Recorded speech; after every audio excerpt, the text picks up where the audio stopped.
Perfecto, muy buen día para todas y todos. Es un gusto darles la bienvenida al panel de expertas TIC hoy en el Día Internacional de la Mujer. Esta sesión se ha denominado Conectividad Rural para América Latina y el Caribe y es organizada por 5G Américas y la Comisión Técnica Regional de Telecomunicaciones Comtelca en el marco del acuerdo de cooperación que ambas organizaciones han suscrito. El panel será moderado por José Otero, vicepresidente de 5G Américas. Y a continuación compartiré brevemente los perfiles de nuestras panelistas, quienes han sido invitadas para participar el día de hoy.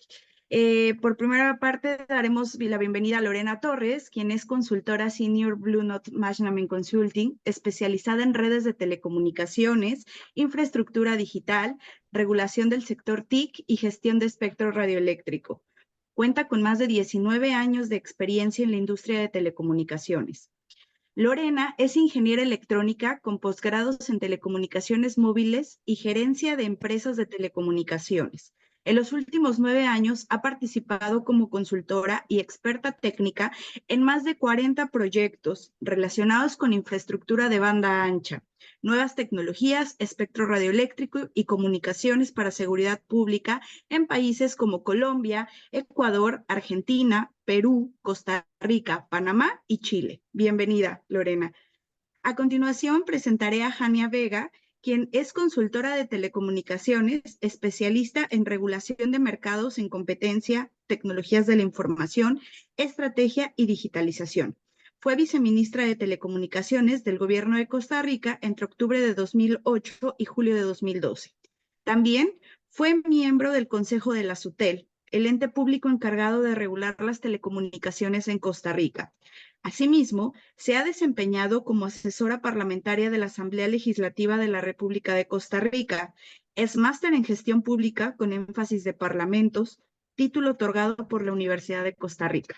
Bienvenida, Jania. Ahora es el turno de Paola Bonilla. Bienvenida, Paola. Ella es economista y máster en economía de la Universidad del Rosario. Es consultora en telecomunicaciones, políticas públicas y regulación. Fue directora ejecutiva y comisionada de comunicaciones de la Comunicación de Regulación de Comunicaciones, la CRC de Colombia, y en esta entidad lideró el desarrollo de proyectos asociados a la regulación de precios, análisis de mercados, identificación de fallas y medidas regulatorias para promover la competencia en los mercados y proteger los derechos de los usuarios. Cuenta con más de 14 años de experiencia en el sector de las TIC y una amplia experiencia y conocimiento en políticas públicas, regulación de mercados y mejora regulatoria. Bienvenida, Paola. En esta ocasión, nuestras mujeres expertas TIC dialogarán con la moderación de José Otero, vicepresidente de 5G Américas. José Otero es vicepresidente de 5G Américas para América Latina y el Caribe. Cuenta con cerca de 3 décadas de trabajo en el sector de las TIC y las telecomunicaciones en la región. Es parte del Consejo Asesor del Índice de Conocimiento Global publicado por el PNUD y la Fundación de Conocimiento Mohammed bin Rashid Al Maktoum, y también fue invitado a participar en el foro de expertos de la UIT sobre indicadores de telecomunicaciones TIC para ayudar a definir formas en las que las entidades gubernamentales pueden medir de manera más eficiente el uso del espectro radioeléctrico.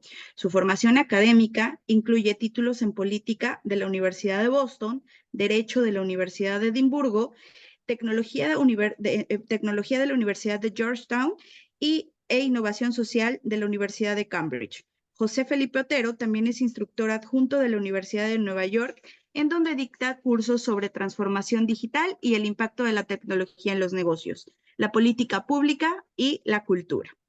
Antes de dar inicio al panel, les recordamos que esta sesión será grabada y posteriormente publicada en el canal de YouTube de 5G Américas.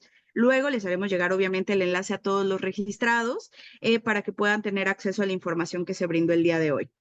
Y por último, queremos enfatizar que las opiniones expresadas en la siguiente conversación son responsabilidad de las y los panelistas y no necesariamente reflejan la posición oficial ni tanto de 5G Américas o de Comtelca o de alguno de sus integrantes. El día de hoy, entonces, en nombre de la secretaria ejecutiva Lisania Pérez, quien el día de hoy se excusa por no poder participar en esta sesión, damos paso al señor José Otero, vicepresidente de 5G Américas y moderador de la sesión, quien hará una introducción sobre el tema y les contará los detalles sobre la dinámica del panel. Adelante, José, buenos días y muchas gracias. Bienvenidas a todos y todas. Sí, muy buenos días a todos. Muchísimas gracias Ángeles, por eh, esa gran presentación de todos los integrantes del panel del día de hoy.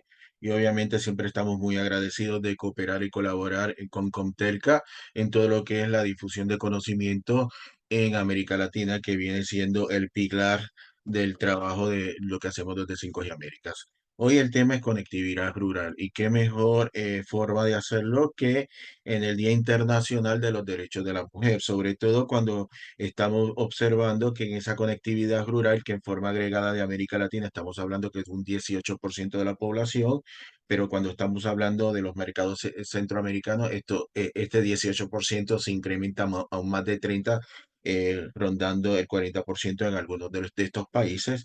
La realidad es que de esa población rural, la gran mayoría de los desconectados son mujeres. Digamos, son los que tienen menos acceso, son los que tienen un menor poder adquisitivo y son los que cuentan con un mayor nivel de pobreza, si lo quiere, independientemente si la mides de forma nominal o si la quieres medir de forma multidimensional. Es por eso que es sumamente importante estar escuchando las opiniones, la experiencia y el conocimiento de tres de las principales expertos que tenemos en América Latina, que vienen siendo Paula Bonilla, Lorena Torres y Ania Vega. Voy a estar diciendo los nombres eh, no siempre en el mismo orden, porque cada una nos va a expresar o nos va a iluminar acerca de algunos factores que tenemos que tomar en cuenta. Eso me parece que es muy, muy importante. Lo primero que le quiero decir a los participantes es que el formato de este panel el día de hoy va a ser un poco distinto a lo que hacemos usualmente en 5G América. En los paneles, primero cada una de ellas va a poder presentar entre 5 y 10 minutos eh, el mensaje principal que quieren exponer con un lámina de PowerPoint, y luego vamos a estar yendo una ronda de preguntas y respuestas. Yo voy a comenzar con una pregunta general, dependiendo y basándome de la información que ya estén, y también inmediatamente se va a estar abriendo al público, que puede hacer o alzar la mano o escribirlo en el chat.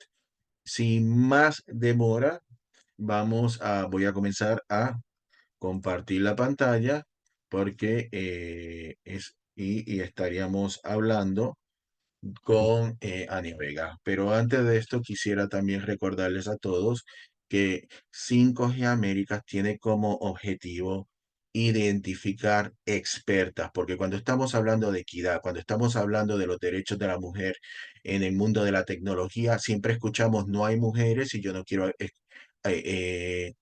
cumplir una cuota invitando a alguien que no tiene el conocimiento suficiente. Yo creo que 5G América ha demostrado que esto último es falso. Hay muchísimas, muchísimas expertas con muchísimo conocimiento en todos los renglones del sector. Aquí solamente tenemos tres, y aquí lo pueden ver en la lámina, son una simple muestra de las que hemos estado convidando desde 5G América de tres continentes diferentes.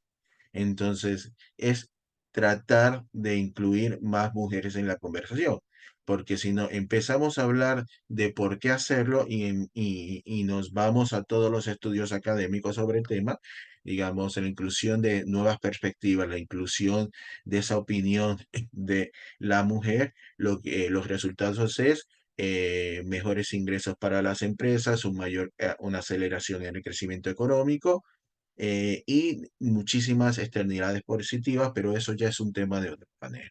Ahora, sí, Paola. Muchas gracias, José, y a Contelca, por supuesto, por esta invitación. Un saludo muy especial a mis compañeras de panel y desde luego, pues un saludo también y una felicitación por el Día de la Mujer, a todas las mujeres que se encuentran acá con nosotros y conectados en el evento. Bueno, yo voy a dar quiero empezar con algunas cifras de contexto sobre la conectividad rural Y quiero pues terminar la presentación con algunas consideraciones sobre cuáles son las herramientas regulatorias que pueden ayudar a incentivar esta conectividad. Siguiente, por favor. Bueno, acá en esta gráfica lo que podemos observar es que efectivamente la brecha urbano-rural en el tema de Internet pues se ha asentado muchísimo durante los últimos años. Si bien pues se han dado esfuerzos importantes en los diferentes países de la región, también se puede ver cómo esa brecha entre lo urbano y lo rural pues se ha venido incrementando rápidamente. Tenemos que el 81% de los habitantes urbanos que utilizan Internet en 2023 en comparación con solo el 50% de la población que lo puede utilizar en zonas rurales. Pero esta brecha urbano-rural está medida, digamos, por la relación entre ambos porcentajes, apenas ha venido mejorando durante los últimos años. Esto es de 1.7 en el 2020, ha disminuido a 1.6 en el 2023. Esta brecha urbano-rural pues también depende del tamaño de las regiones, de la penetración que se tenga del servicio en las regiones, pero también tiene una consideración específica y es que varía mucho de acuerdo al nivel de ingresos de la población. Esta brecha casi se ha superado en los países de altos ingresos, por ejemplo, una proporción de 1.1, pero la brecha sigue siendo muy profunda en los países de bajos ingresos. Menos de 1 de cada 5 personas, esto equivale al 17%, que vive en las zonas rurales de estos países, pues utilizan Internet. Siguiente, por favor.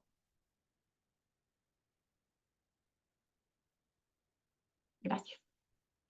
Bueno, acá en esta diapositiva lo que quise mostrar es un poco datos de algunos países de la región y en específico pues mostrar el tema de Colombia, cómo están las suscripciones de banda ancha móvil por 100 habitantes y de banda ancha fija. Y lo que observamos es que si bien se han hecho esfuerzos importantes en la región y en Colombia, pues aún sigue existiendo un tema bien complejo en cuanto a los índices de conectividad. Lo que observamos acá es que se encuentran por debajo del promedio de la región y pues en algunos niveles aún hay muchísimo por hacer. Siguiente, por favor.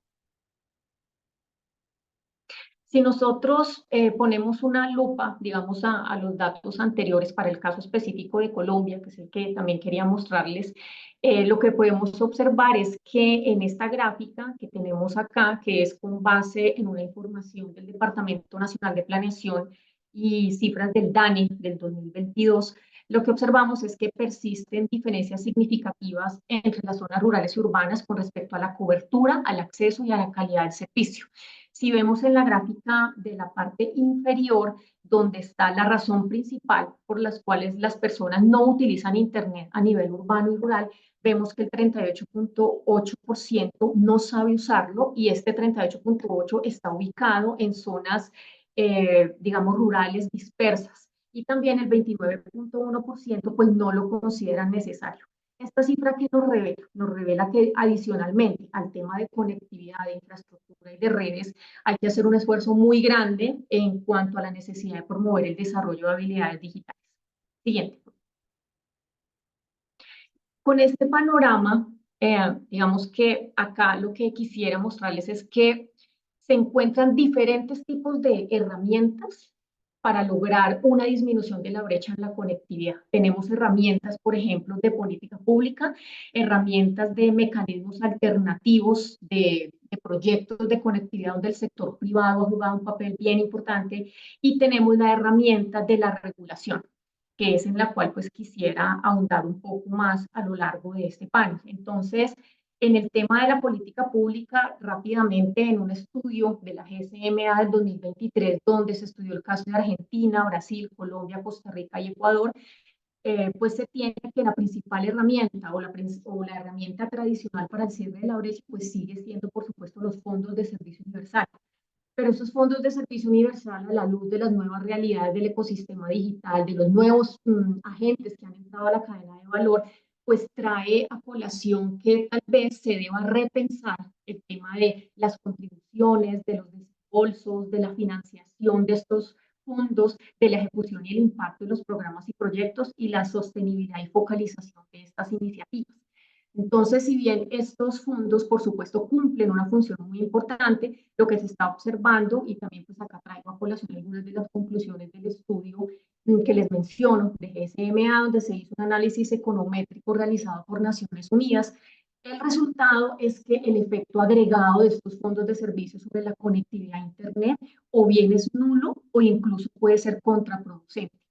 Lo que nos lleva es a tratar este tema y a ahondar un poco más en la función de estos fondos, pues, desde luego, y también cómo se están estructurando y cómo recogen las nuevas realidades. Pasando ahora al tema de los mecanismos alternativos de conectividad, por supuesto se necesita financiación adicional.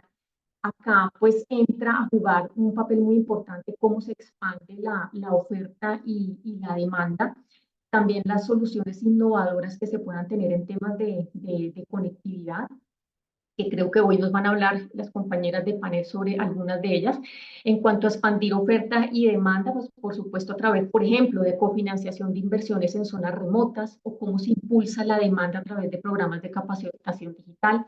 Soluciones innovadoras con proyectos concretos, como por ejemplo el Fondo de Desarrollo de las Telecomunicaciones en Chile o Internet para Todos en Perú, que es una iniciativa privada que ha tenido pues unos efectos bien importantes en la conectividad en este país. Y adicionalmente, pues, viene a jugar un rol importante también los pequeños operadores comunitarios y qué acción van a jugar en este nuevo entorno digital.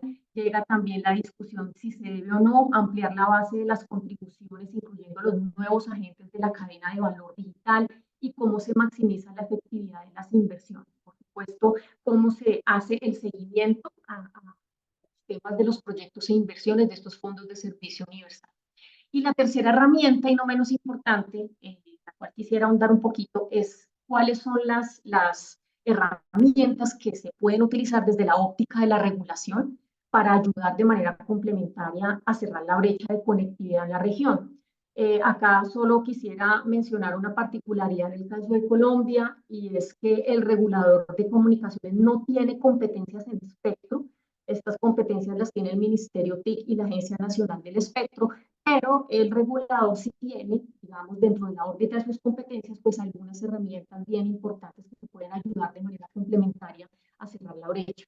Estas herramientas rápidamente pues son la regulación diferencial con la flexibilización regulatoria. Esto quiere decir que algunas iniciativas regulatorias que se han implementado se han encargado de disminuir la carga o flexibilizar la carga en términos regulatorios que tienen algunos pequeños operadores, sobre todo en zonas alejadas y de difícil acceso. Entonces, esta herramienta, pues por supuesto, permite que en esas zonas se pueda lograr un despliegue mucho más efectivo. La regulación colaborativa con otros sectores es súper importante acá. Entender que el tema de la conectividad ya trasciende el enfoque únicamente de las telcos, sino que se están dando unas regulaciones en colaboración con otros reguladores de otros sectores, como es el caso del sector de energía eléctrica, el caso del tema de vial, de las vías, de movilidad urbano, para utilizar esos tipos de infraestructuras. Y la regulación de mercados con énfasis en regiones, por supuesto, es como con las iniciativas regulatorias se ha llegado a ciertas regiones de la geografía de Colombia, con ciertas obligaciones particulares que recoge ciertas características de estas regiones para poder, por supuesto, dinamizar la conectividad. Elementos innovadores que promuevan la conectividad, muchísimos, está el uso de la información, de los datos abiertos, pero sobre todo el uso de mecanismos alternativos a la regulación, como son los sandbox regulatorios. Este sandbox regulatorio pues permite que se prueben o se testen proyectos que tienen que ver precisamente con conectividad en esas zonas alejadas y de difícil acceso. Y finalmente, estrategias de colaboración interinstitucional. Como les mencionaba, pues ya esto excede el alcance del regulador de comunicaciones, entran otros tipos de reguladores de otros sectores, otras instituciones, otros ministerios, todos, por supuesto, con el enfoque en un único objetivo, que es lograr incentivar esa conectividad en el país. Entonces, pues no quisiera ahondar acá pues, más en detalle, José, yo creo que por ahí dejaría yo la presentación y pues quedo atenta, por supuesto, a las preguntas.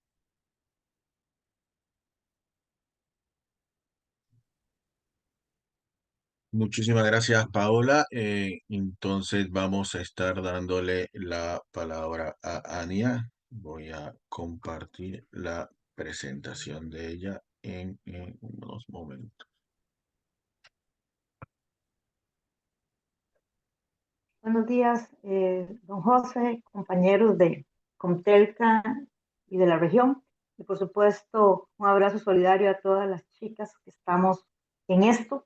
Y como bien dice José, somos muchas las que lideramos procesos y las que lideramos visión.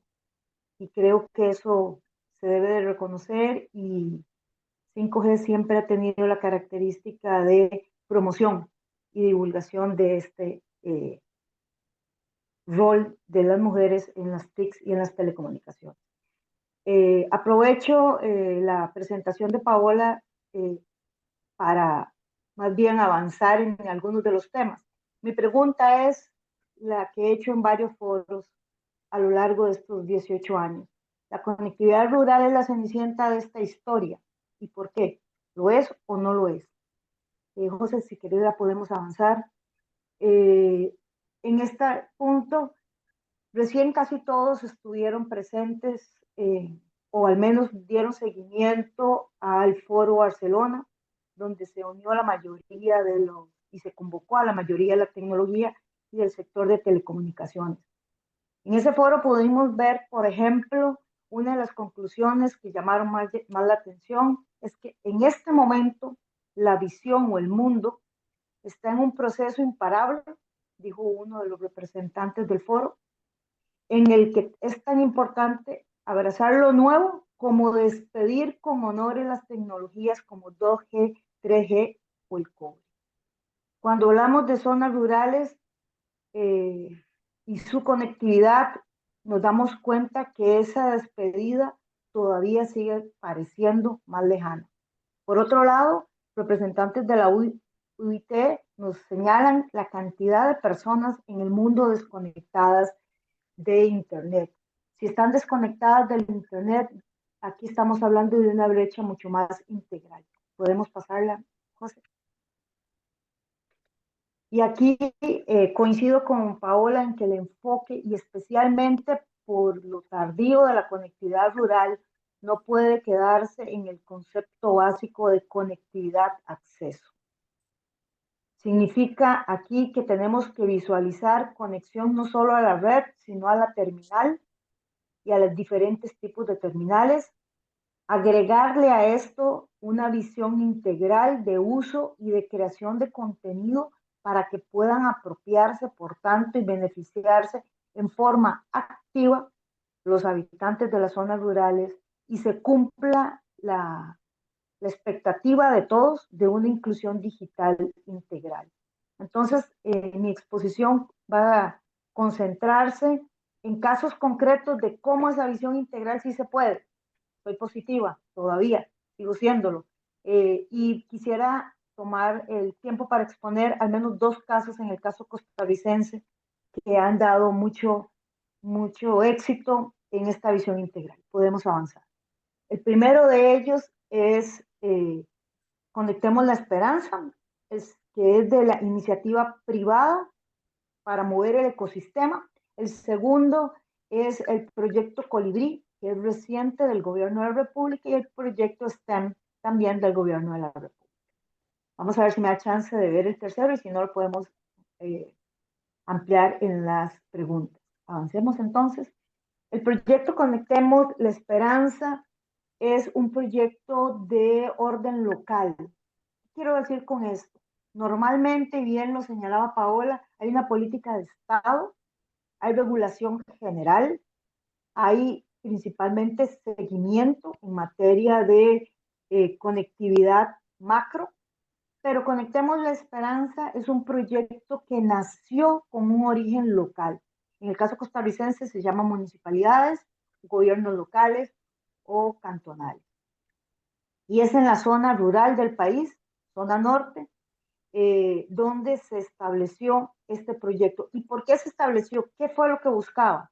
En la época del COVID, la zona costera y la zona turística costarricense se vio sumamente afectada por los 2 años de medidas COVID a nivel internacional, pero también a nivel local.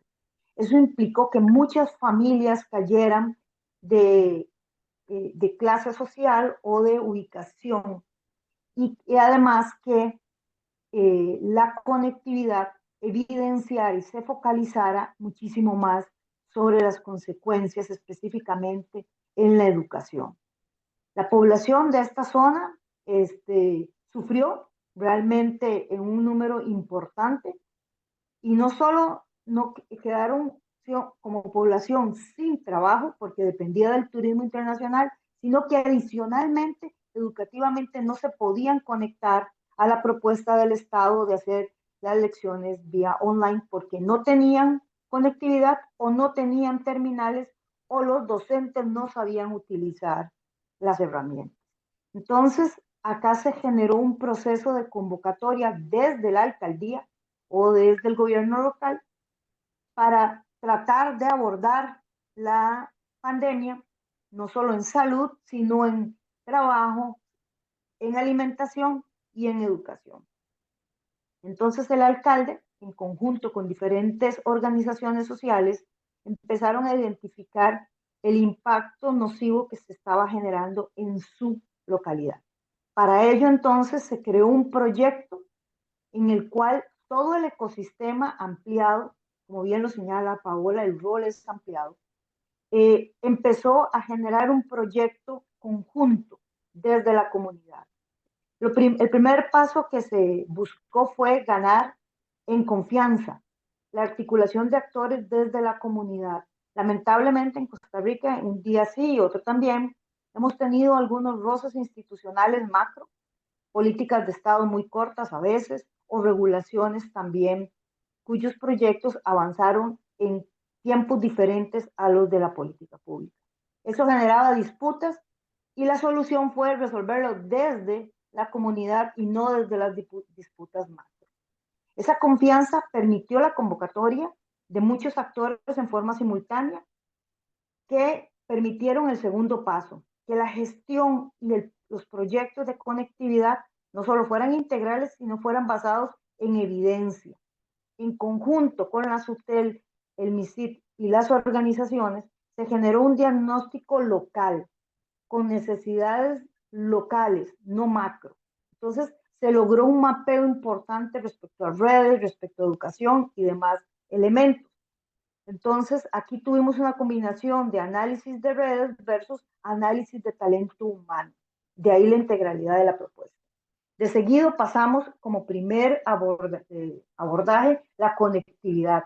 Y ahí hablamos de conectar hogares por el tema de la pandemia. Esto se hizo con recursos de Fonatel. Buscar una conexión de empresas hacia las redes, porque habían hoteles y habían lugares comerciales que no estaban conectados tampoco, pero eso se generó entonces con una alianza privada entre operadores y el comercio. La Cámara de Turismo jugó un rol súper importante para abonar e invertir en forma colegiada en esa conectividad.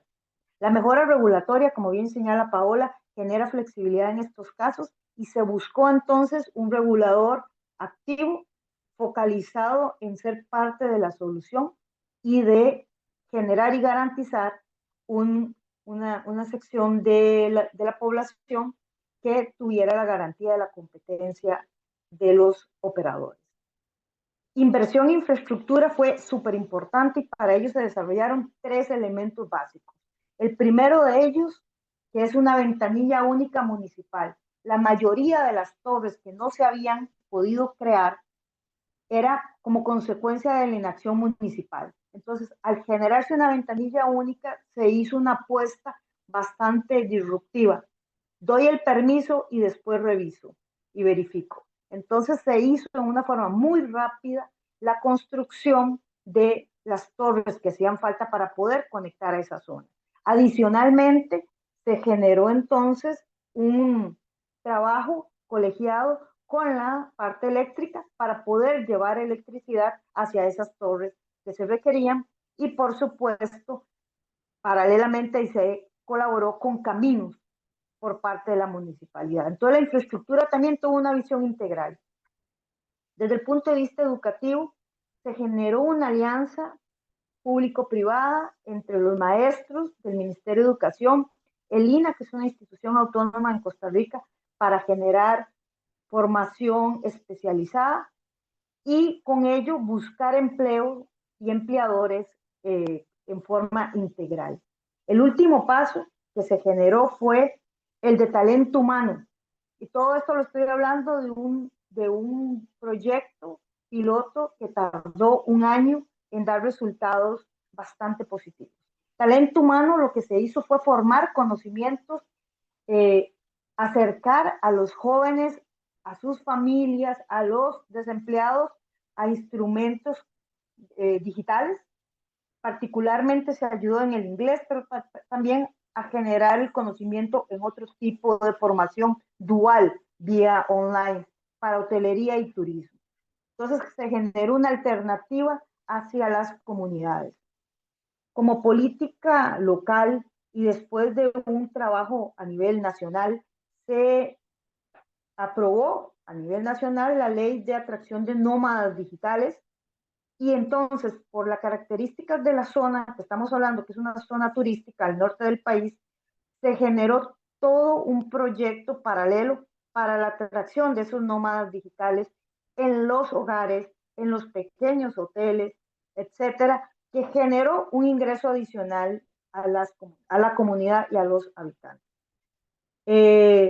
Por supuesto que el tema de seguridad es un tema que atrae, es clave para el tema de nómadas digitales, y entonces se aprovechó la conectividad que ya se tenía para poder entrar en procesos de videovigilancia y se adaptaron infraestructuras en zonas claves de ese cantón. ¿Qué significó esto? Significó avanzar en infraestructura, avanzar en forma paralela como ecosistema en formación de talento, talento de los jóvenes como talento de los adultos. Entonces, ese es uno de los casos, don José, y si tenemos tiempo comentaremos los otros. Muchísimas gracias. Sí, muchísimas gracias, Ania. Entonces, ahora vamos a estar dándole la palabra a Lorena. Déjame ir a compartir ya su documento. Lo hizo ella misma. Más eficiente. Sí, José, disculpa, no me escuchabas cuando hablaba, entonces no podía decirte siquiera que lo compartiera yo. Bueno, muchas gracias, José, Lorena, 5G Américas, a Comtelca por esta invitación.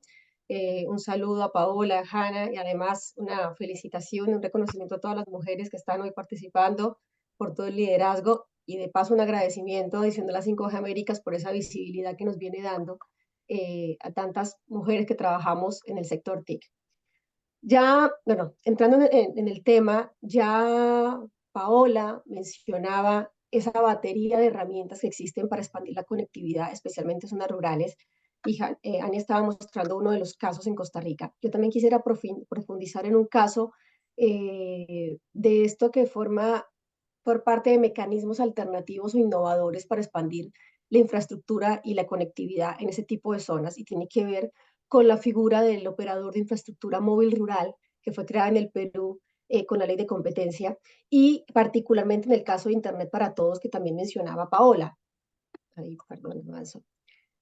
Dando un antecedente rápido, este proyecto, esta iniciativa surge en el 2018, cuando se identifica una necesidad puntual o se identifican un grupo de centros poblados en el Perú, alrededor de 30.000 centros poblados, donde existe un potencial para llegar con conectividad por primera vez. Eran sitios o que no tienen ningún tipo de cobertura o donde solo había cobertura 2G satelital a través de uno de los operadores. Esto apalancado en un marco regulatorio favorable. El marco regulatorio, que es esta figura de operador de infraestructura móvil rural o IMR, que permite la creación de un vehículo que es un operador mayorista neutral que opera una red de acceso móvil, le presta servicios a los operadores de red, a los otros operadores móviles en el país, y tiene ciertas condiciones.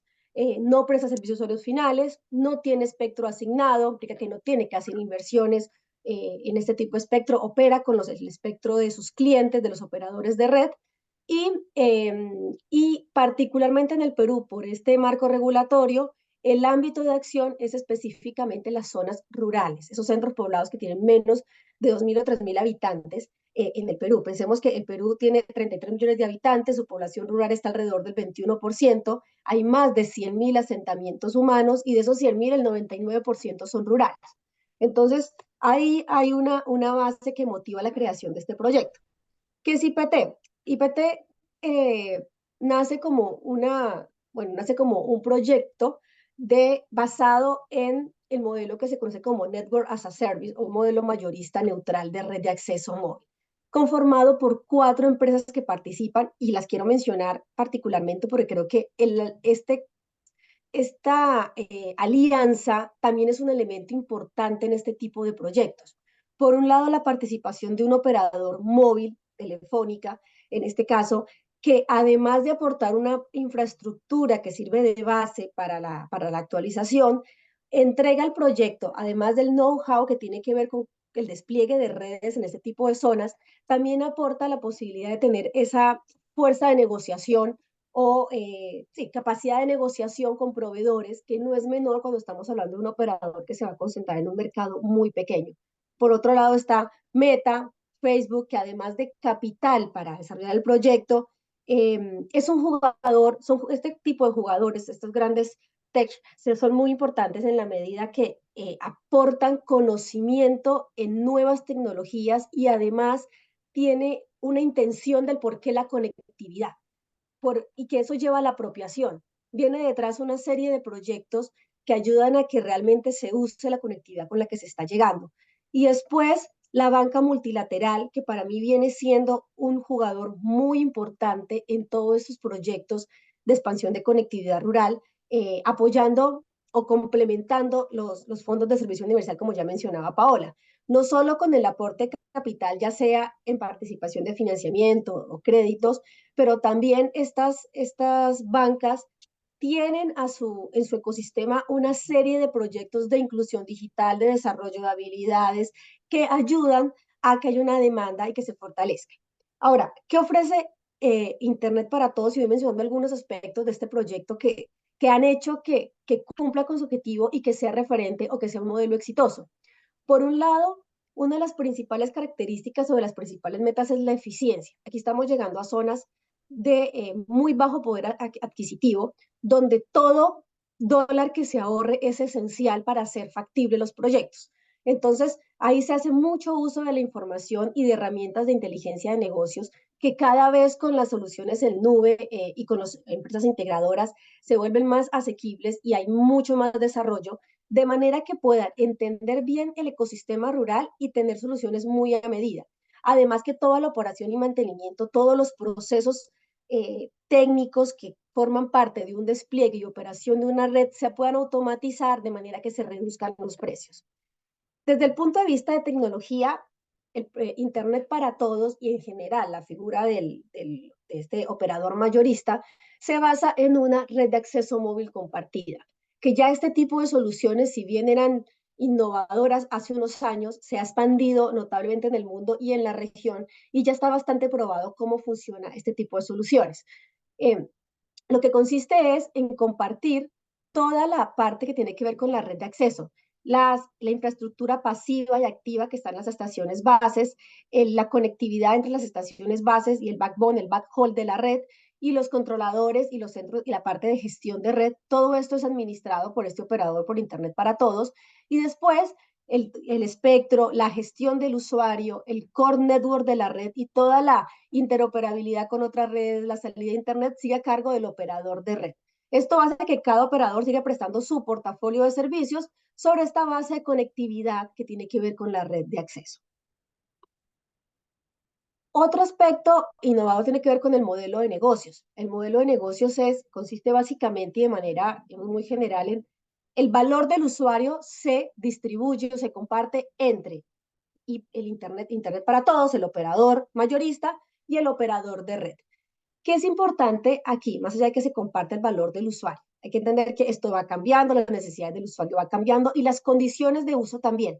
Entonces es tener todo el esquema ya de tarifas, cómo se define esta compartición, es importante que se pueda ajustar a cómo evoluciona el mercado, de manera que realmente haya un balance entre las dos partes. Un poco de cómo ha venido evolucionando. Internet para Todos se lanza en mayo del 2019 en el Perú. Inicia con 400 sitios que se han actualizado a 4G.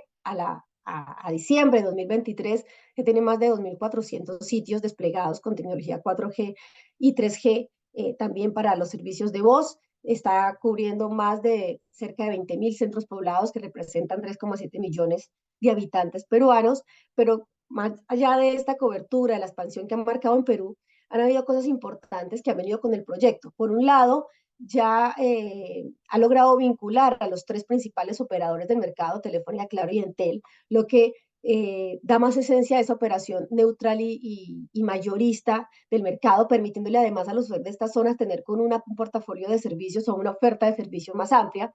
Adicionalmente, ha permitido explorar y probar nuevas soluciones para este tipo de tecnológicas, para ese tipo de zonas. Participó en el proyecto con Loom de los globos aerostáticos, ha hecho pruebas de conectividad o enlaces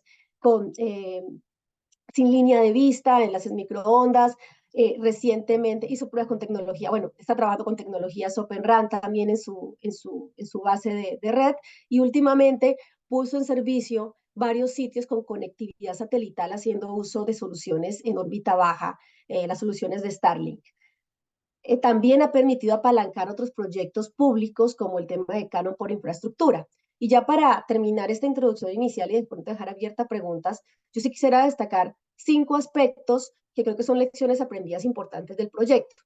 Por un lado, al tratarse de un operador que está enfocado en zonas rurales, en este tipo de población, ha hecho que realmente tenga un entendimiento claro del mercado, desde los perfiles de uso, los comportamientos de la demanda de tráfico, hasta también cómo se manejan las comunidades, qué otros agentes importantes hay en estas zonas, como por ejemplo muchas ONGs que requieren de la conectividad para ejecutar sus proyectos y que tienen recursos para conectividad y que pueden ser un generador de demanda y un generador de ingresos para el proyecto. Entender ese mercado rural me parece que ha sido una de las principales ganancias que ha tenido IPT y su foco en este caso.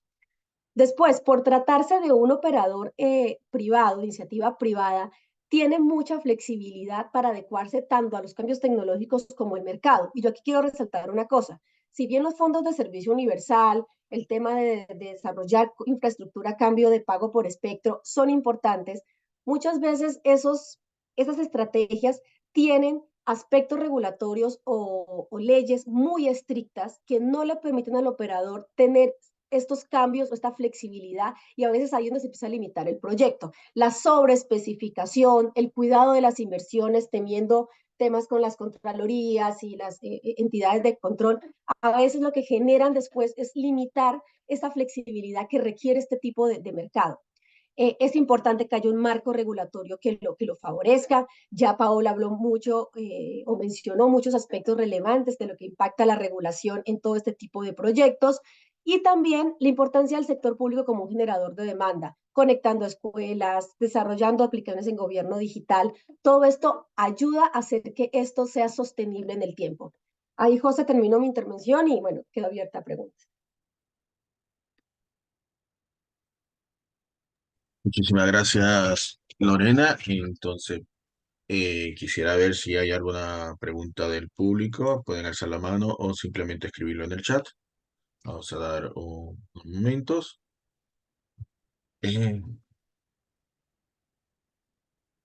Sí, tenemos a Martín Dvorsky.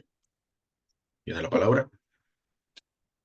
Por favor, identifica de qué entidad nos acompañas y si la pregunta es para alguna de las panelistas en específico, también indica la cual. Perfecto, José. Muchísimas gracias. Soy Martín Niborski de Brio, el holding que controla DirecTV en los distintos países de América Latina. Y quería hacerle una consulta específicamente a Paola Bonilla. Ella mencionó la posibilidad de impulsar la demanda con programas de capacitación. Y quería consultarle si piensa que además del tema de capacitación, hay un espacio también para impulsar la demanda con subsidios a la demanda específicamente, y si tiene experiencias con ese tipo de iniciativas que puedan aportar valor en estos casos. Gracias. Bueno, muchas gracias por la pregunta. Bueno, efectivamente, cuando me refería al caso de los fondos de servicio universal y pues cómo eran las acciones que venían desarrollando y cómo se ha visto también la necesidad de potencializar de alguna manera tanto la oferta como la demanda, yo creo que sí es de manera indiscutible que la demanda se puede impulsar de alguna manera. Si bien hay muchos programas en los fondos de servicio universal, por ejemplo, en el caso de Colombia, que están apuntando directamente a temas digamos, de capacitación, de habilidades digitales, como bien lo mencionas, pues son proyectos que están siendo en este momento ejecutados y están siendo atendidos también por el gobierno colombiano.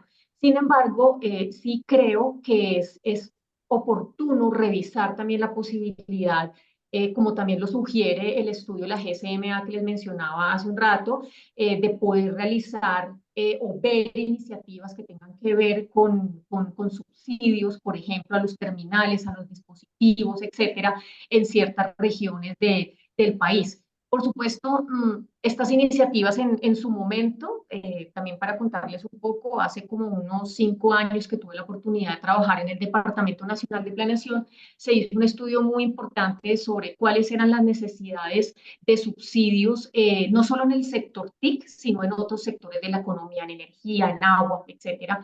Y efectivamente siempre ha sido una herramienta bien importante. Recuerdo mucho que había un punto bien neurálgico en aquella época y creo que aún lo sigue siendo para dar esos subsidios, en el caso, por ejemplo, de Internet fijo y demás, y era la estratificación ya, digamos, por los sesgos que puede implicar, es una herramienta pues que ya hay que revalidarla y hay varias iniciativas que van dirigidas también como a plantear unos mecanismos alternativos que no sean la estratificación, porque pues se ha evidenciado que tiene errores que pueden llevar a que esos subsidios se designen de una manera poco eficiente.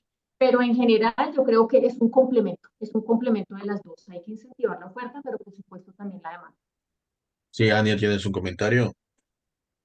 Sí, rápidamente, aprovechando la pregunta de Martín, en el caso costarricense, efectivamente, por medio del fondo de Fonatel, se genera una colaboración para las familias, para dotar a escuelas, familias, etcétera, de equipamiento, pero en el proyecto Colibrí, que no pude exponer nada más rápidamente, indico, en el proyecto Colibrí, que lo que busca es por la vía satelital, ahí vi algunas de las preguntas que pasaba con el tema satelital, por medio del tema satelital y usando esa tecnología, por las zonas específicas en las que se trata, escuelas unidocentes, es decir, un maestro para un grupo determinado de niños, en una sola aula de todas las edades, se está promoviendo la enseñanza del inglés en alianza con una universidad pública, la Universidad Nacional. En ese sentido, se está incentivando el subsidio para la tecnología, para las terminales, los equipos, las diademas, las pantallas, etcétera, pero adicionalmente para las plataformas y su contenido para la enseñanza del inglés. Entonces es una visión, se llama Proyecto Colibrí, es nuevo, es para 35 escuelas que tienen esa condición, que es muy particular en el caso costarricense, un solo docente, son aproximadamente 20 niños de diferentes edades aprendiendo inglés en forma subsidiada, ¿verdad? Entonces es integral esa visión y lo que se evita es el traslado de los niños y que el gap en materias específicas como el inglés los limite aún más. Muchísimas gracias por Si no te vayas, Ania, porque quiero aprovechar que okay. estás ahí. ¿Encontraste algún tipo de paralelismo de los esfuerzos que se han hecho en Costa Rica en términos de esa conectividad rural a lo que expuso con el Internet para todos de Lorena, en el caso peruano? Sí, poniéndole bastante atención, Lorena, y a mí me encanta cuando hablamos entre chicas en estos temas, por la facilidad de los ejemplos. En el caso que nos explica en Perú, Aquí buscaron la fórmula de un móvil rural, ¿verdad? Por medio del cual fuera la herramienta y se reguló sobre esa línea.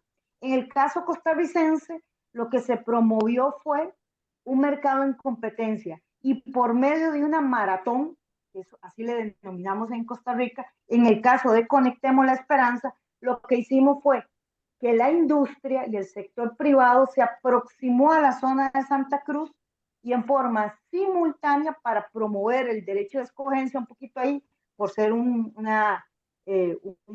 valor en la ley, que los habitantes tuvieran no solo la conectividad, sino el derecho de escoger con quién se conectaban. Y además se generó una dinámica de competencia muy regulada en el sentido de que se generaron ofertas entre ellos para esa zona. Entonces, son formas diferentes de acercar al operador hacia esas comunidades rurales, pero en este caso, por ejemplo, algunos regalaban algo más o daban un precio por una temporada diferente, etcétera. Entonces, esos incentivos a la competencia acercó a los operadores a aprovechar el tema. Igual que con las redes neutrales, en el caso costarricense, se regulan diferente que en otros países y son redes que cumplen algunas de las condiciones, Lorena, que vos indicaste, que no generaran otro tipo de servicios, que no llegaran al cliente, sino que fueran transportadoras, literalmente, una carretera. En este caso, en Costa Rica ya tenemos al menos 2 operadores declarados como redes neutrales que lo que hacen es exportar y llevar a las zonas rurales este acceso, indistintamente de quién sea el operador que transite tras ellas. Gracias, José. Y sí, gracias, Ania. Cuando estamos hablando de fomentar la demanda, casi siempre la gente se entiende, bueno, vamos a dar un subsidio al servicio, pero en América Latina en los pasados 20 años hemos tenido otro tipo de iniciativas, como bien ha sido mencionado tanto por Paola, por Ania, por ejemplo.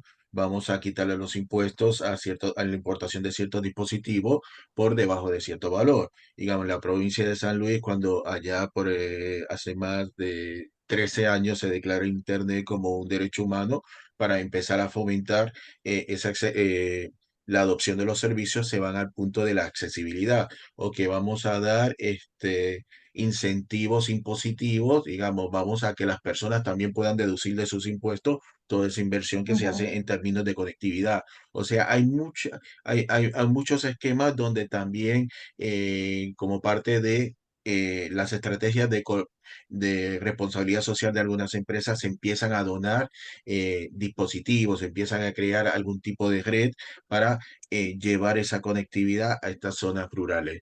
Pero tengo una pregunta en el chat donde Pedro Marín nos dice cuál es el impacto de tecnologías como Starlink en las empresas que pretenden prestar servicios en las zonas rurales y qué beneficio pueden traer a esas comunidades. Ya que Lorena me mencionaste Starlink, voy a comenzar contigo y Paola, ya siendo que Colombia fue uno de los primeros países en dar una licencia de aterrizaje y comercial a Starlink en marzo del año pasado, seguimos contigo y después si Ania quiere comentar. Pues el desarrollo en general de ecosistema satelital favorece la conectividad rural. Es decir, el satélite es la opción donde nada más no podemos llegar con ninguna otra alternativa. Ahora, las soluciones en órbita baja realmente están mostrando una mejora importante en lo que tiene que ver con el desempeño de la conectividad. Esa menor latencia, los mayores anchos de banda se notan, se ve impactado en la comunidad y definitivamente representa una mejor calidad del servicio y la posibilidad de prestar nuevas soluciones o nuevas aplicaciones. Ahora bien, sigue siendo caro. Así, la conectividad a través de estos satélites, si bien los precios han tendido a la baja, sigue siendo alto. Un hogar pagar en el orden de 150, $200 por un servicio o $100 es todavía muy elevado para esta zona donde hay problemas ya de asequibilidad. ¿Qué es lo que se ha visto para los pequeños ISPs o incluso para los carriers, como contaba en el ejemplo de Internet para Todos?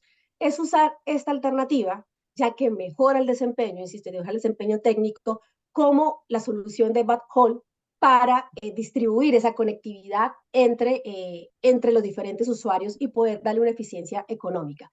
Entonces yo creo que sirve Particularmente en el caso de Starlink, yo en este momento la solución tiene una visión muy de o negocio, de masivo corporativo, no hay una visión de carrier y creo que se debe abrir esa posibilidad, pero vienen otros competidores como OneWeb que es posible que también la tengan. Entonces yo creo que ayuda y es una herramienta más para eso. Sí, muchas gracias, Lorena. Antes que comience Paola, quiero decirle que en términos de que es suficiente, que es muy caro lo que se está ofreciendo en términos satelital, la evidencia empírica nos está diciendo que gran parte del crecimiento que están teniendo las flotas de baja órbita en toda la parte de acceso a banda ancha es la migración de antiguos clientes a los satélites estacionarios que se están yendo a las flotas LEO. Digamos, son porcentualmente no estamos viendo esa gran cantidad de nuevos usuarios en la región. Obviamente, en estos momentos tenemos solamente una flota. En otras regiones donde tenemos dos flotas o más, las tarifas son menos de la mitad de lo que tenemos en estos momentos en América Latina. Paola. Gracias, José. Efectivamente, como lo mencionas, el uso pues, de la tecnología satelital, si bien pues, puede tener muchos beneficios, también tiene unos componentes de elevados costos en algunas regiones del país.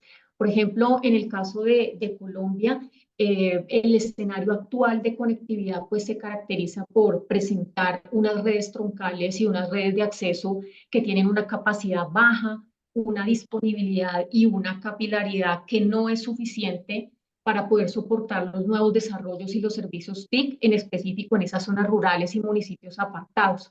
Adicionalmente, pues presentamos o el país presenta una alta brecha digital en zonas periféricas de grandes ciudades y los indicadores, como lo vimos hace un rato en la presentación de Colombia, pues están por debajo del promedio latinoamericano. Yo creería que la solución satelital es un complemento válido y útil frente, o más bien es un complemento junto con otro tipo de soluciones que en el caso, por ejemplo, de Colombia, pueden aplicar de acuerdo a la geografía. Acá pues hay problemas bien complejos de conectividad, por ejemplo, en la zona de Amazonas, de Orinoquía, donde hay mucha selva y demás, y es muy difícil llegar. Por eso en algunas, digamos, regiones, pues la solución satelital puede ser una vía, pero puede ser complementada con otro tipo de soluciones de fibra, microondas y otro tipo de tecnologías. Entonces, yo creería que no es una solución única, sino que es una gama de posibles soluciones y esas posibles soluciones se complementan de acuerdo a la ubicación geográfica de la región donde se encuentre, también de la capacidad de pago de la población y también si es necesario o no, por ejemplo, tener ayuda o subsidios del gobierno para poder atender a esas poblaciones alejadas y de difícil acceso. Ania, ¿algún comentario? Y rápidamente, aquí quizás la visión integral del tipo de tecnología lo que permite es aprovechar al máximo, en el caso de la brecha de conectividad rural, todo tipo de tecnología. Como les explicaba, el proyecto Colibrí, a diferencia de los otros, del proyecto Conectemos la Esperanza, uno es por redes fijas, Conectemos Esperanza, el proyecto Colibrí es por redes satelitales, porque son escuelas muy puntuales en determinadas zonas donde es muy complejo llegar por medio de otras tecnologías. Entonces, la complementariedad y una visión integral de este tipo de tecnologías debería ser, digamos, el norte y no concentrarse en una sola de ellas. Es maximizar para efectos de las zonas lo correspondiente, especialmente en el caso de tecnología satelital, valorar los temas de anchos de banda y especialmente cuando buscamos asimetrías, ¿verdad? En cuanto a estos anchos. Y eso me parece que hay que valorarlo, pero en una forma de mente abierta. La mejor tecnología es la que debe estar para determinadas áreas, aunque sean rurales. Sí, totalmente de acuerdo, digamos, hay que buscar la tecnología más costo eficiente para cada localidad porque es la única forma en que vamos a promover la conectividad en la región. Una sola tecnología no va a poder cumplir con todas las necesidades de la región y quien diga esto es, no se vive en una realidad alterna. No sé, Lina Quintero antes tenía una pregunta, no sé si todavía la tiene. Si no, si la tiene, bueno, si puede alzar la mano. Mientras tanto, sé que Lorena Torres tiene un compromiso previo. Te voy a dar la palabra para que puedas resumir lo que crees que es más importante sobre este tema.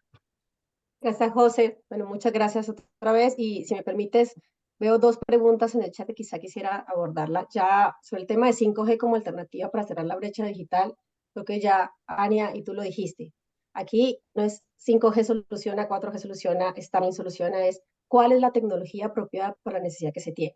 Y particularmente en este caso, yo quiero destacar que el problema de conectividad rural es la red de transporte, principalmente. Cuando vamos a ver, analizar esto, aquí ir a poner una estación base 4G, incluso hasta 5G si quieres, lo podemos manejar, pero el tema es con qué red de transporte vamos a llegar. No te sirve de nada poner un acceso 5G cuando tienes un enlace microondas de 10, 20, 30, 50 megabits por segundo. Entonces, esa es la gran dificultad y yo creo que aquí lo correcto es entender la necesidad y darle la tecnología apropiada de conectividad que ya el portafolio se ha aumentado bastante en el mercado. ¿Sobre qué medidas se toman para ayudar a este tipo de proyectos? Que creo que era otra pregunta que estaba haciendo Laura. En el caso de Perú, por ejemplo, todas las iniciativas que tienen que ver con despliegue de infraestructura tienen en cuenta jugadores como los operadores de infraestructura móvil rural. Por ejemplo, en la subasta de SPEC, última subasta que se hizo de la banda WS3 y 2.3 gigas, el cumplimiento de las obligaciones de hacer se deja claramente dicho que también puede llevarse a cabo mediante este tipo de figuras o mediante este operador y no se restringe solo al operador que resulta adjudicatario. Otro ejemplo es el de la posibilidad de expandir cobertura o generar nueva infraestructura en pago por las contraprestaciones periódicas que se hacen en Perú por el espectro. Esto lo que hace es darle factibilidad a zonas donde solo por el negocio ya existente, por ejemplo, Internet para Todos, no daba. Entonces, con esta posibilidad, abres el panorama, expandes el perímetro de impacto de este tipo de proyectos. También otras soluciones que mencionaba, por ejemplo, Paola en Colombia, la flexibilidad regulatoria, todas estas ayudan y favorecen el desarrollo de la competencia. Finalmente, solo para concluir, José, otra vez, yo creo que la conectividad rural parte del hecho de poder entender bien este mercado, las necesidades y más allá de eso, los jugadores que también tienen el mismo interés y que pueden aportar. Yo creo que esto no es solo de los operadores de red y de los fondos, hay que poner nuevos jugadores, hay que entender el mercado, hay que también ver las necesidades. Nos preocupamos por la conectividad y tenemos un gran porcentaje de hogares que no tienen energía eléctrica, que no hay caminos para llegar. Entonces, hay que ampliar la mirada y sobre todo mi invitación o esto es poder vincular a más jugadores que creo que forman parte importante del ecosistema y son relevantes para la conectividad. Muchísimas gracias, gracias Jani, gracias Paola y bueno, gracias a Contelca por la invitación. Gracias, Lorena. Sí. Ahora sí, Lina, puedes hacer la pregunta.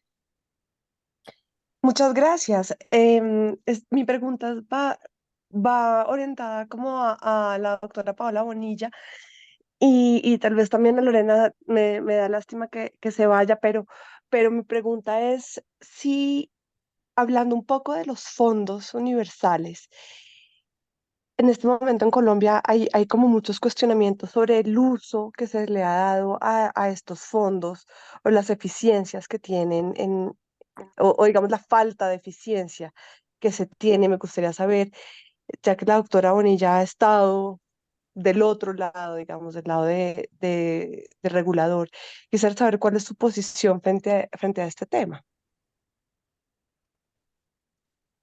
Muchas gracias, Lina. Un saludo muy especial para ti. Gracias por la pregunta. Bueno, digamos que el tema de los fondos universales, efectivamente, como lo mencionas, hace unos años tuve la oportunidad de participar en un estudio en Planeación Nacional sobre la financiación del sector TIC y también pues la figura del Fondo de Servicio Universal del país.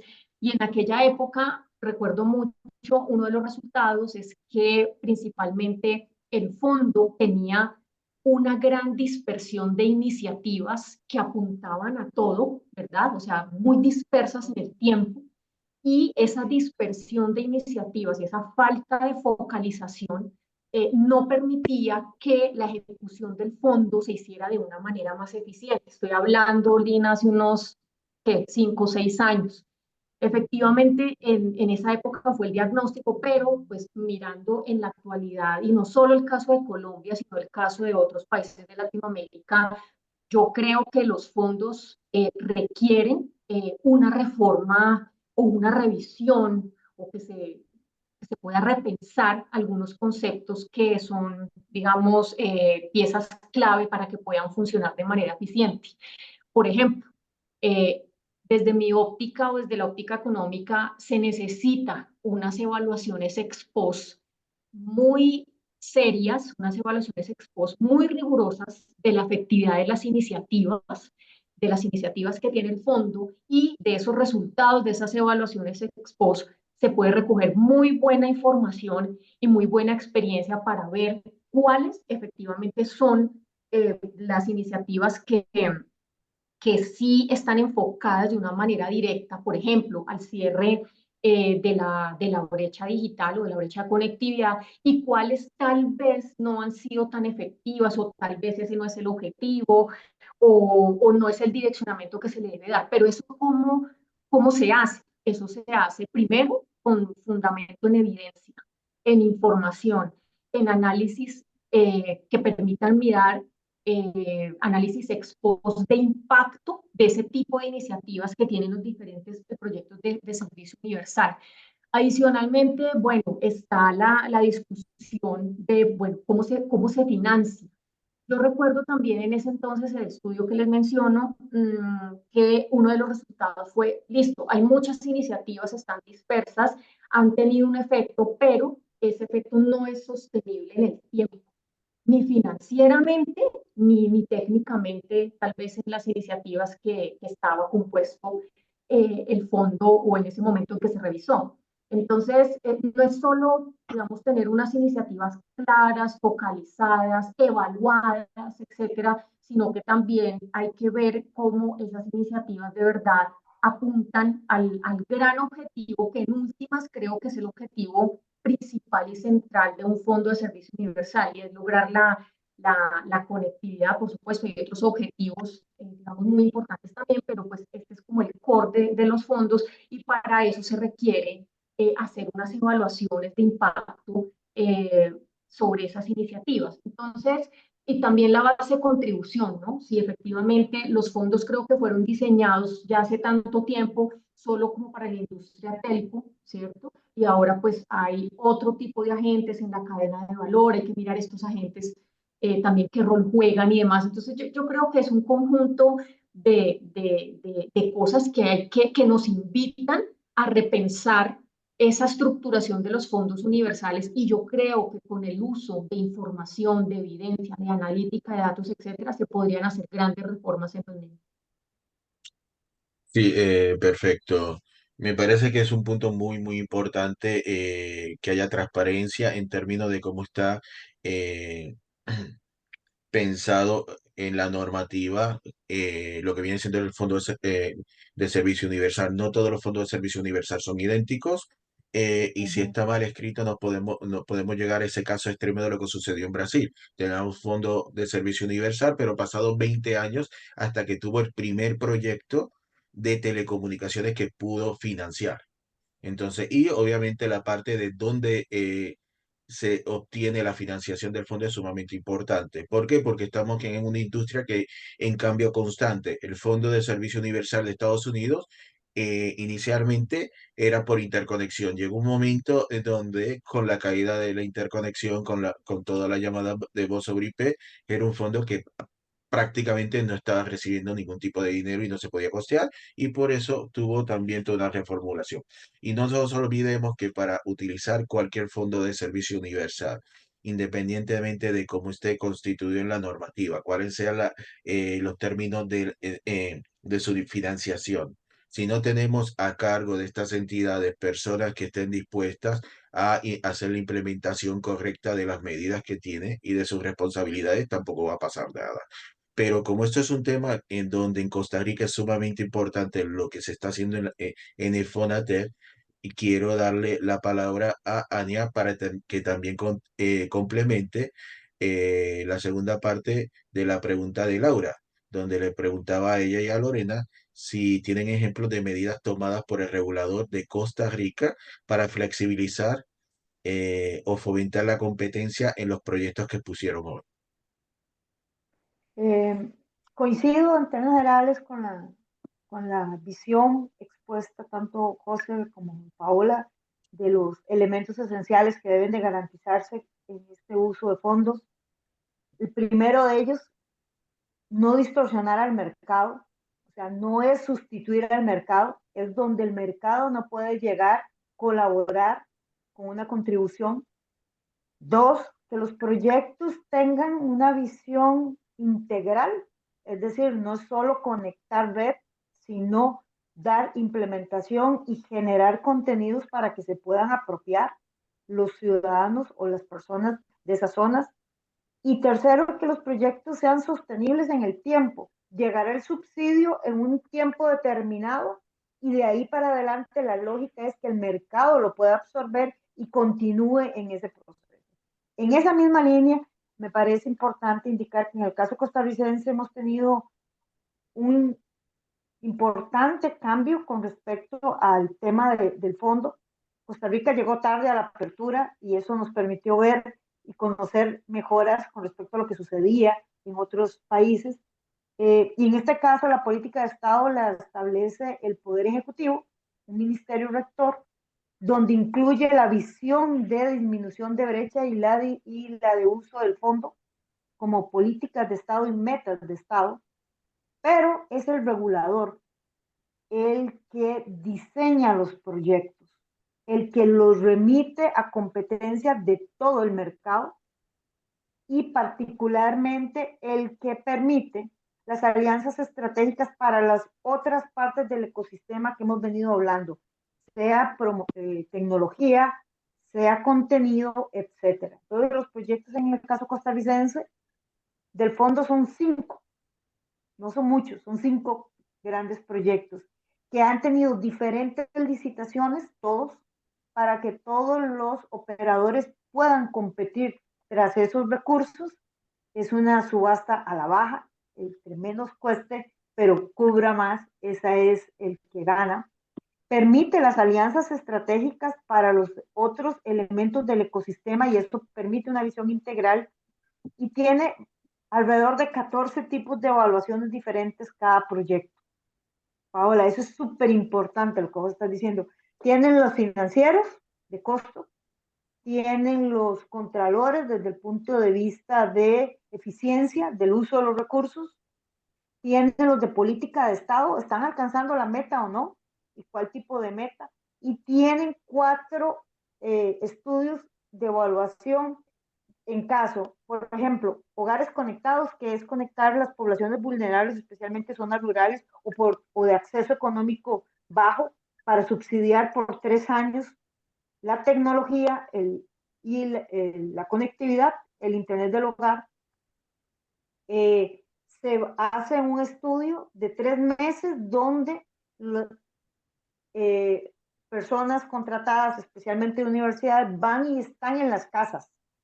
Durante esos 3 meses conviven con ese hogar que utiliza ese proyecto, se valora cómo se utiliza, se hace una evaluación de uso, de contenido, de tiempo, de apropiación y finalmente nos remiten ese resultado al regulador y el regulador es el que ajusta o no el proyecto dependiendo. Entonces, si bien es cierto, tuvimos históricamente momentos en que no habían proyectos a nivel regional, incluso en Costa Rica.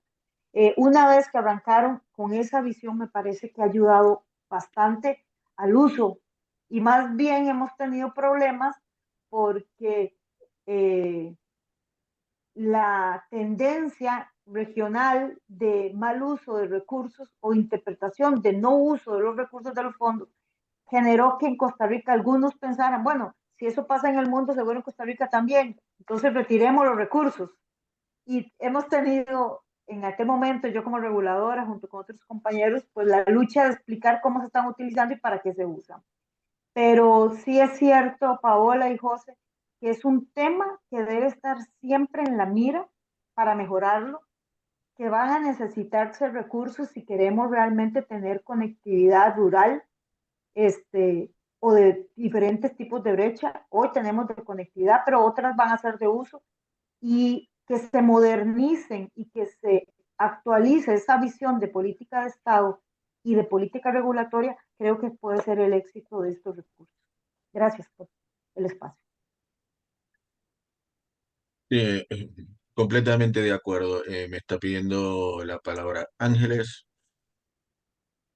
Muchas gracias, José, Ania, Paola. Quisiera, sumando este último punto que acabas de comentar, Ania, ¿cómo desde su perspectiva, su experiencia, cómo poder blindar este tipo de programas cuando existe una transición en gobiernos? Me refiero cuando existe cambio de gobierno en cada uno de los países. Esto es algo que hemos visto, creo que día a día en todas las instancias. Para nosotros, cuando estamos dentro, ya sea de reguladores o ministerios, haciendo este tipo de programas, y viendo como todas las pautas de la política que se va a seguir durante los años de ese entorno presidencial, creemos que es lo mejor, ¿no? El mejor programa, y se echan a andar los programas y avanzan. Y de repente llegan las nuevas autoridades y se hace todo un cambio y dice, esto no funciona, entonces ahora vamos a empezar de cero. Desde su experiencia, ¿cuál sería las principales recomendaciones que ustedes nos pudieran brindar para que estos programas sigan, y sobre todo para todos los que nos dedicamos a hacer este tipo de política pública y regulatoria? Gracias. Vamos a ver, la experiencia, yo la comencé en Costa Rica con la apertura, me tocó ser la primer viceministra en la materia y crear el primer Plan Nacional de Desarrollo de las Telecomunicaciones. Ahí es vital identificar el rol de cada quien, ¿verdad? Porque a veces nos engolosinamos y queremos terminar haciendo todo y terminamos haciendo nada, ¿verdad? Entonces, la política de Estado, en el caso costarricense, tiene una característica que es que rompe el ciclo electoral. En el tanto se hace a los 2 años de ingreso de gobierno por plazo de plan, ¿verdad? Entonces, eso fue vital porque entonces conforme entran los gobiernos, entran con el plan vigente, ¿verdad? Número 1, que es la política de Estado. Número 2, y quizás sea lo más importante, es que es el órgano regulador, que en el caso costarricense tiene una autonomía política completa, es el que define los programas y los proyectos. Solo tiene que cumplirle al país con la meta. Es decir, cómo se hace, a partir de qué instrumentos, cómo se licita, etcétera, es una decisión técnica. Y esa decisión técnica se toma desde la SUTEL. Y eso ha permitido blindar bastante los proyectos. Como bien decís, Ángeles, cuando cambia de ministro, no hay que cambiar de gobierno, puede cambiar de ministro. Van y vienen. Nosotros tuvimos una temporada en que tuvimos casi 4 ministros en 6 meses, ¿verdad? En el país, o viceministros. Esa caída y salida no puede hacer que un proyecto que tiene una proyección de 3 años, 4 años, se vea afectado, porque estamos hablando de recursos, porque estamos hablando de expectativa, porque estamos hablando de proyectos sostenibles.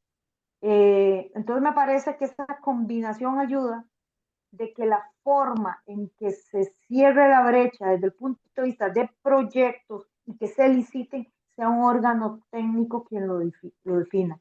Un órgano técnico que en el caso costarricense además tiene la obligación de garantizar la competitividad del mercado. Es decir, que los proyectos no se metan donde el mercado está para sacarlos por medio de subsidio a los operadores, sino que sea el complemento en un mercado.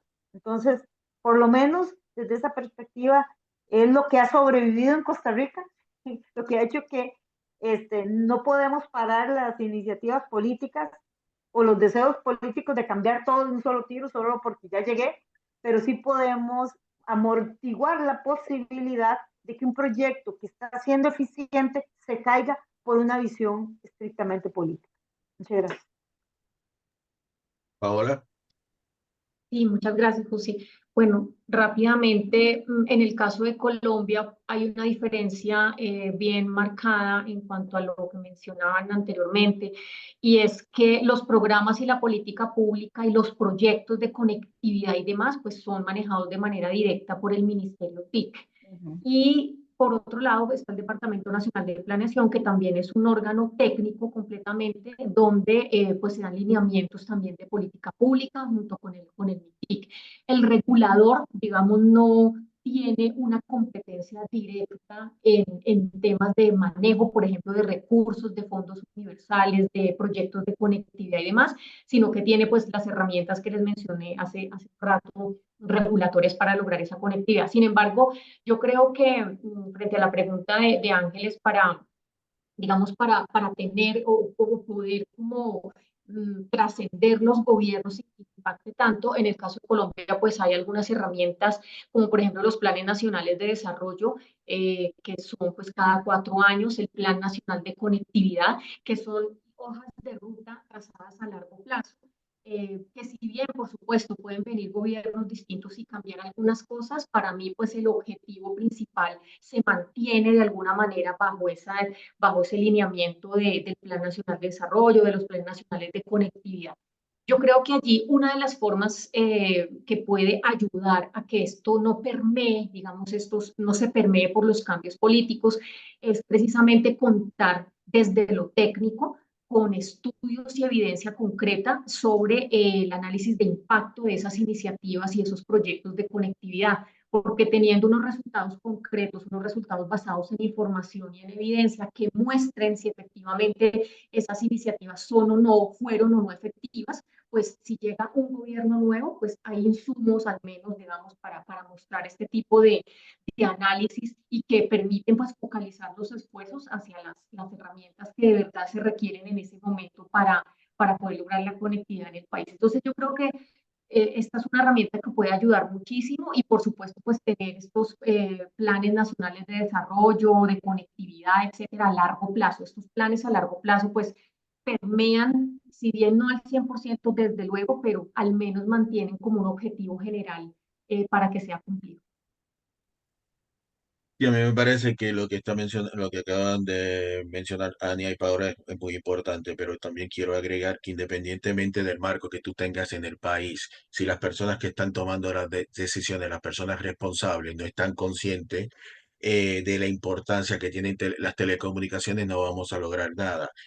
Vemos el caso de México, tuvo una reforma constitucional en junio de 2013, se crea un ente totalmente autárquico y llega a una nueva administración donde no cumple ni con el artículo 5 ni con el artículo 6 de la Constitución, se olvida de todo lo que las responsabilidades que le manda el Ejecutivo en términos de telecomunicaciones y ni siquiera se crea una estrategia digital nacional para el país y se destruye lo que ya había. Y el ente regulador no se le reconfirman 3 comisionados porque no le puedes quitar el dinero y simplemente lo quieres dejar con menos recursos. Otros países en América Latina también han visto cómo los entes de regulación también se le quedan sin comisionado. En Argentina el caso fue, hemos visto que en las últimas administraciones llegó una nueva administración y tenemos un cambio totalmente institucional en las entidades que son las que van a estar rigiendo todo el marco de las telecomunicaciones. Y parte de este problema es que así como estamos hablando de llevar esa conectividad rural y un elemento esencial es la educación, un elemento esencial es esa visión integral de la que nos mencionaba Ania, pues la deuda que tenemos en América Latina es que no todo el mundo tiene un ente colegiado como la CRC, no todo el mundo tiene un ente colegiado como el IFT o como SUTEL. La gran mayoría de los mercados que tenemos en la región son puestos políticos o se nombra personas que tienen muy poco conocimiento de las telecomunicaciones. No es sorpresa que cada vez que tenemos una nueva administración son muy pocas las que nombran a la persona dedicada a fomentar el crecimiento de las telecomunicaciones en las primeras semanas de gobierno. Lo más típico es que pasen 2, 3, 4 meses y sea el último o uno de los últimos instituciones de gobierno a las que se le adjudica una persona para hacerse cargo de este sector, cuando es uno de los pocos sectores que de forma transversal impacta todas las verticales de la economía. Ese es el gran problema que tenemos, mientras aquellas personas que están tomando las decisiones y que pueden y son funcionarios electos y que no lo necesariamente lo hacen por desidia, sino no son todólogos. Tenemos personas que no están conscientes porque no les han informado la importancia de las TIC. Entonces, como no están conscientes, pues no saben cómo tomar la decisión adecuada y por eso es que el trabajo que hace ACIED, el trabajo que hace GSMA, el trabajo que ustedes hacen como consultores, también lo que hace Comtelca 5G América es sumamente importante para asegurar de que los tomadores de decisión sí estén conscientes del impacto económico que tienen las telecomunicaciones. Por eso es que siempre yo me acuerdo de cuando era viceministra de Telecomunicaciones del Perú, yo invité en el marco de FutureCom, cuando el WTS de 5G América era presencial, a Virginia Nakagawa. Y lo que sorprendió a todos en la audiencia fue cuando ella dijo, mi rol como viceministra es que una vez yo abandone mi puesto, yo le deje todo en bandeja de plata a quien me venga a reemplazar para poder continuar construyendo las telecomunicaciones del Perú del futuro. Ahora, tengo una pregunta por Elías Alejandro Vicente, y esta sería ya prácticamente la última de este panel que ya nos estamos alargando un poquito. Bueno, muchas gracias, José. Bueno, como había hablado José al inicio del panel, eh, lo que es la brecha rural también afecta mucho a lo que es la brecha de género, ¿no? Y mi pregunta iba apuntada, aprovechando también las fechas para hacia ese lugar, ¿cuál considera que es la importancia de desplegar políticas, sobre todo en lo que es adopción digital en temas de género y en zonas rurales específicamente también, ¿no? Y si tienen alguna política que consideran destacable dentro de la región. Paola y luego Ania. Gracias, José. Muchas gracias, Elías, por la pregunta. Efectivamente, esto es un punto neurálgico en todos los planes de conectividad de los diferentes países de la región. Eh, digamos que en Colombia se tienen varias iniciativas por parte del Ministerio TIC y también por otro tipo de organizaciones y agremiaciones que tienen que ver con temas de género. Hay programas de capacitación y demás que también van a las regiones rurales, específicamente dirigidos a madres cabeza de hogar y demás, para que puedan hacer un uso productivo de estas tecnologías. Como lo mencioné hace un rato ya en la presentación, cuando uno mira específicamente las estadísticas, se da cuenta que en esas regiones alejadas y de difícil acceso, la población rural dispersa no utiliza el Internet porque no sabe cómo se usa o no entiende para qué sirve y demás. Y esto, por ejemplo, en el caso de las mujeres se acentúa aún mucho más. Entonces, sí, por supuesto, debe ser un punto neurálgico en cualquier plan de conectividad, plan de desarrollo, etcétera, o política pública que tenga ese foco especial.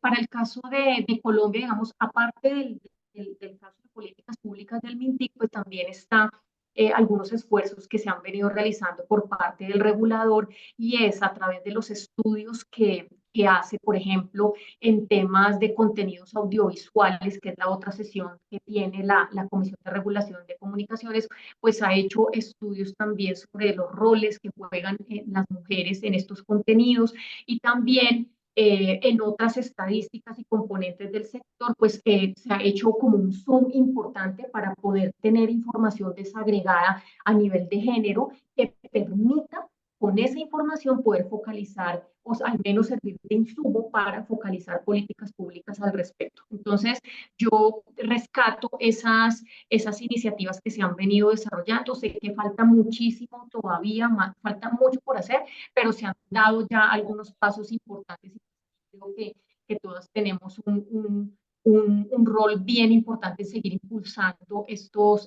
temas de género y sobre todo también tener pues una información relevante para poder tomar decisiones acertadas, decisiones eficientes en cuanto al uso de los recursos para estas políticas públicas direccionadas a temas de...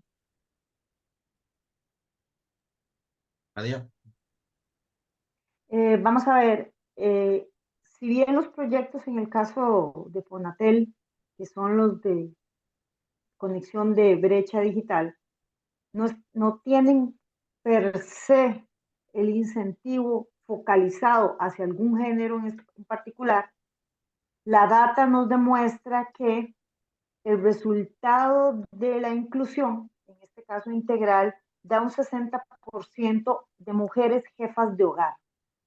Y entonces significa que efectivamente los proyectos de Fonatel están moviendo la aguja en favor de esta población, especialmente porque al ser proyectos integrales y particularmente en los casos que hemos visto, como Conectemos la Esperanza, no solo se conectan, sino que se capacitan y podemos promover emprendimientos femeninos con el uso de tecnologías. Y esos resultados pueden hacer enormemente la diferencia al tener las mujeres la posibilidad de ingresos a partir de esta tecnología.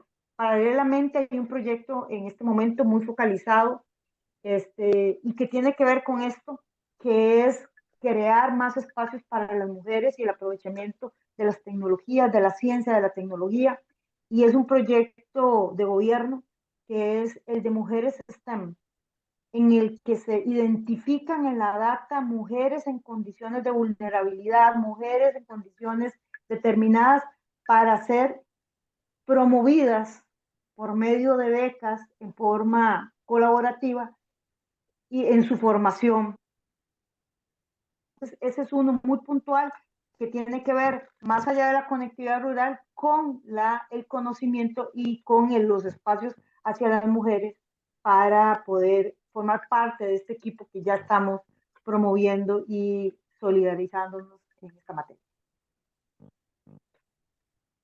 Y bueno, para concluir de forma relámpago, le voy a dar un minuto a Paola y luego un minuto a Ania para que se puedan despedir de la audiencia y puedan reiterar aquel punto que crean que es el más neurálgico de toda la conversación del día de hoy. Bueno, muchas gracias, José. Agradecerte a ti, a 5G Américas, a Contelca por la invitación, a mis compañeras de panes, qué discusión de verdad tan interesante.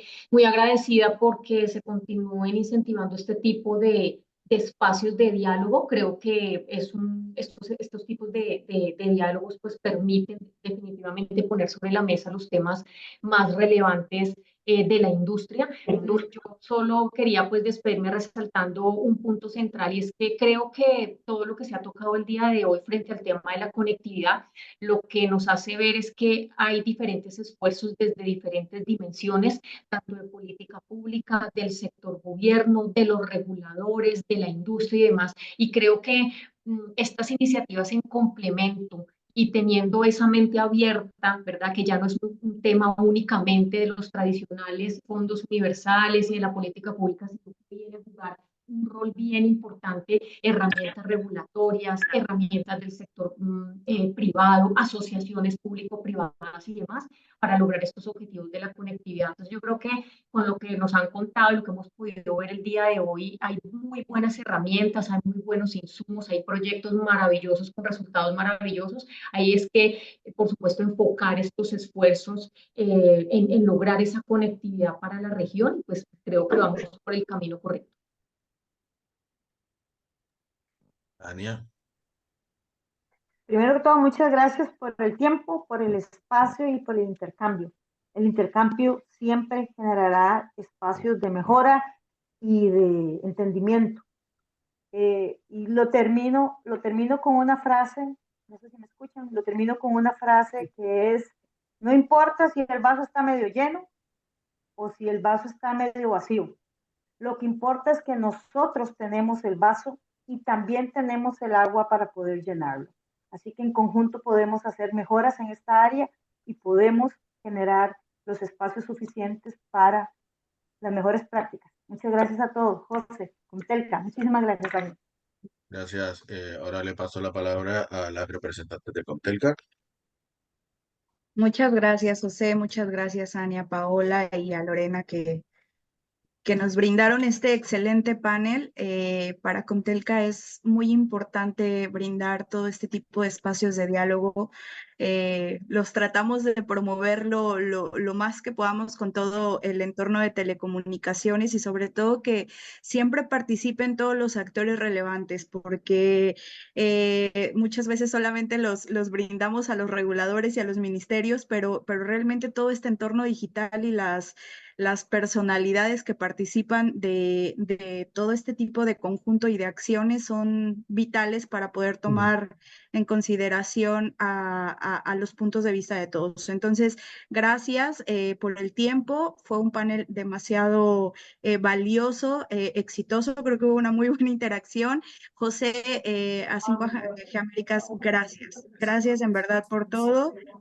Por ahí tenemos un micrófono creo que abierto, pero por último quisiéramos brindarle la palabra a nuestra secretaria ejecutiva, Lizania Pérez, para quien quiere dirigir un mensaje a todos los participantes. Y también, perdón, también les pediría, por favor, si pudieran habilitar sus cámaras para tomar una foto grupal del evento. Muchas gracias. Si pudiéramos habilitar nuestras cámaras, por favor. Vamos a dar unos minutitos para que se sigan habilitando cámaras y vamos a tomarlas en algunas, en diferentes tomas. Entonces, los invitamos. Creo que todavía nos hacen falta algunas cámaras que no han sido abiertas y nos dan unos minutitos. Ok, todos, por favor, sonrían para la cámara y estaríamos en este momento empezando a tomar las capturas de pantalla. Por favor, no se muevan. Unos minutitos. Muy bien. Haríamos la siguiente captura. Perfecto. Listo, tenemos ya las capturas de pantalla. Muchas gracias y le cederíamos por último la palabra a nuestra secretaria ejecutiva, Lizania Pérez. Gracias. Bien, muchísimas gracias, Ángeles, por la palabra. Muchísimas gracias a todos y todas los panelistas y al excelente moderador, o las panelistas, perdón. Y muchísimas felicitaciones por el Día Internacional de la Mujer. Y como bien decía el excelente moderador, José Otero, o sea, sin duda esta colaboración con Telca 5G Américas, pues estamos otra vez pues con nuestra programación anual de todas las capacitaciones que le traeremos en el transcurso del año. Sin duda, o sea, no quisiera ser repetitiva con todo lo que expusieron el día de hoy, pero sabemos todos y todas que nos resta una gran parte de la población mundial por conectar. Comunidades remotas, para no decir desatendidas, con distintas realidades geográficas, culturales, con distintos índices de alfabetización, tanto análoga como digital. Y pues es un deber de las entidades, ¿verdad? Y de los organismos, pues impulsar este desarrollo de las telecomunicaciones y esta conectividad.